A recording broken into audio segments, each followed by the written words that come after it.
Sa Instagram page ni Charo Santos ay isang video ang kanyang ibinahagi kung saan ikinwento niya ang emotional side sa kanyang pagtatrabaho sa showbiz industry. Isinapubliko ng veteran actress at media executive na si Charo Santos na tinawag siyang heartless ng Apo Hiking Society member na si Jim Paredes. Labis raw na nasaktan si Charo at di raw talaga niya yun inasahan.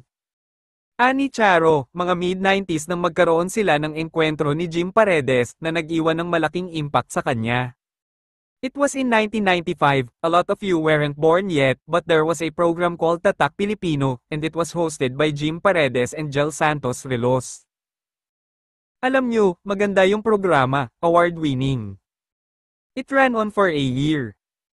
Then after a year, medyo bumaba yung ratings, and then the advertisers started to disappear, pagbabahagi ni Charo. Ito nga ang naging dahilan kung bakit na-cancel ang show noon sa pag-ere. Noon raw ay naatasan si Charo na sabihin kina Jim at Jel ang malungkot na balita. I met with Jim and Jel at sinabi ko yung reasons behind it, tinanggap naman nila.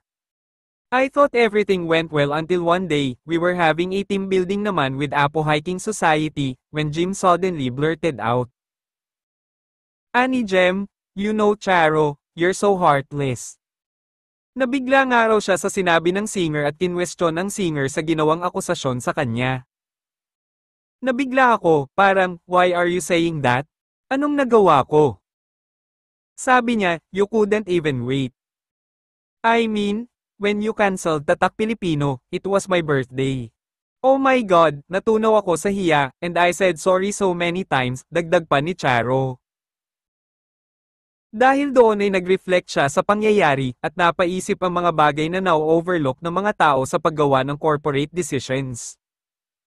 I realized that talents are not just a cog in the showbiz machine. They're persons who get hurt, say pa ni Charo. At ang insidenteng ito ay dinala na niya hanggang ngayon.